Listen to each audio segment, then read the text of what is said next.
नमस्कार, मैं हूं श्री चंद्रशेखर। शिव शक्ति में आप सभी का स्वागत है। ओमकार ही यीशु है बाय स्वामी विवेकानंदा। इस बकवास को आप कई बार दीवारों के ऊपर, दरवाजों पर या कुछ ईसाइयों के द्वारा सोशल मीडिया पर सुने या पढ़े होंगे। और आई बात इन पादरियों की, तो वे इस वाक्य को अपने किताबों में विशेष रूप से छाप रहे हैं। वैसे ही आंध्र प्रदेश में रंजित ओफिर नामक एक बाइबल व्यापारी अपना एक बेकार सा किताब में 2-3 बार बहुत ही तनाव के साथ इस वाक्य का प्रस्ताव किया था। ये पुस्तक तेलुगु में लिखा है। इस पुस्तक का नाम है हैंदव क्राइस्तवम। ईसाई मिशनरियों का बस एक ही काम है, हमारा धर्म IP चुराना, फिर उसको दिखा के हमारे ही लोगों का धर्मांतरण करना। मैं पहले भी एक वीडियो में आपको बताई कैसे ईसाई पादरी और मिशनरियां हमारे ग्रंथों से परमेश्वर शब्द साथ साथ उसके तत्व को चुराकर अपने बुलबुल गॉड के पीछे जोड़ दिए। आज दक्षिण भारत में एक और पादरी ओमकार का तत्व को ही चुराकर कह दिया कि वो यीशु है। ऊपर से कहने लगा कि ये बात स्वामी विवेकानंद जी ने ही कहा। अब तो ये झूठ वहां से दिल्ली, पंजाब तक पहुंच ही जाएगा। अगर कोई पादरी या आम ईसाई भी आकर ऐसा कुछ बकवास करें तो उन्हें जोर का तमाचा देने के लिए ये वीडियो आपको काम आएगा। इसीलिए इस विषय पर मैंने 2 विभागों में विवरण दिया। चलिए पहला विभाग शुरू करते हैं। इस पादरी के किताब के आखिरी पेज में इसने एक वाक्य छापा जो मैं आपकी जानकारी के लिए अनुवाद कर रही हूँ, जो तेलुगु में है। परब्रह्म का तत्व बताने वाला ओमकार ही यीशु है बाय स्वामी विवेकानंदा। इन पादरियों का यही रोना होता है। खुद के किताब में कुछ कहने लायक नहीं होता तो सनातन धर्म से चोरी कर लो, फिर अपना कह दो, या इनके यीशु को हमारे धर्म ग्रंथों में घुसा दो। चलिए मान लेते हैं ये पादरियां तो अपना व्यापार चलाने के लिए झूठ कहते हैं, लोगों को धोखा देते हैं, खासकर हमारे सनातन धर्म के प्रति अभद्र भाषा का प्रयोग करते हैं। पर आजकल मामूली ईसाई भी ये कहने लगे कि ओमकार ही यीशु है। आपका स्वामी विवेकानंदा ने ही ये बात कहा और वेदों में यीशु है। तो मैं सोची, चाहे हमारे हिंदू भाई बहनों को हो या ईसाइयों को, इस विषय के बारे में एक क्लैरिटी देना चाहिए। क्या सच में स्वामी विवेकानंदा ऐसा कुछ कहे? चलिए देखते हैं। रामकृष्ण मठ वालों ने स्वामी विवेकानंदा के प्रवचनों के बारे में एक किताब को पब्लिश किए थे जिसका नाम है उत्तेज प्रसंगालु।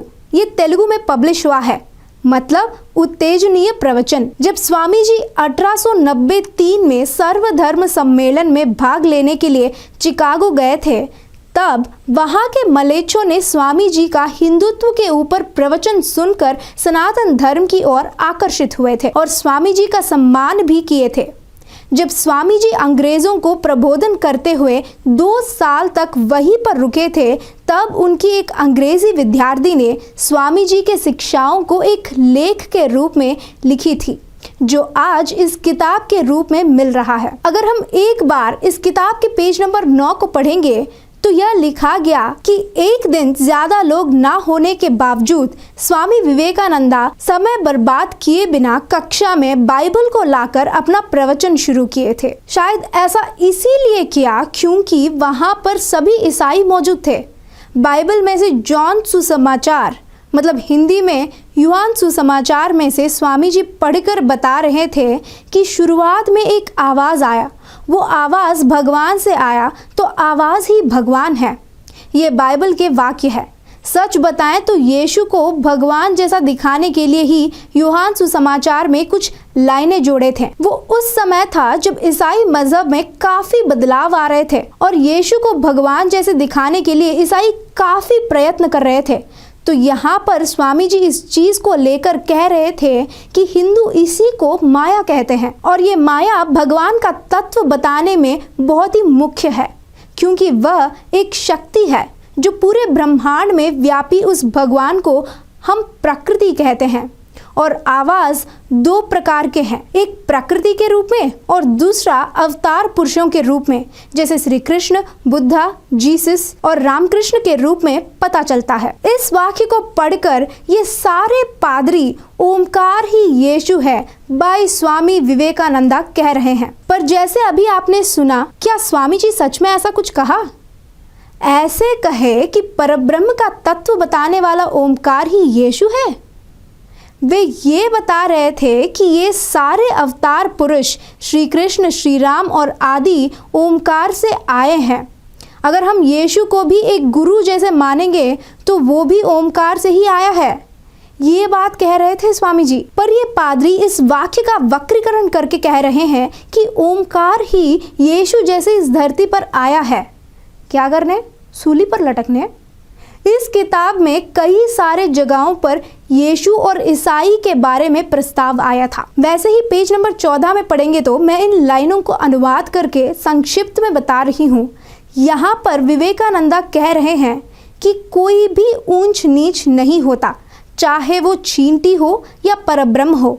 हर एक जीवी यीशु के दोस्त हैं। स्वामी जी अद्वैत सिद्धांतों का अनुसरण करने के कारण वे आप में, मुझ में, हर किसी में परब्रह्म को ही देखते हैं। वैसे ही पेज नंबर 15 में यह कह रहे थे कि जब पानी गर्म होती है तो उसमें एक बुलबुला आती है।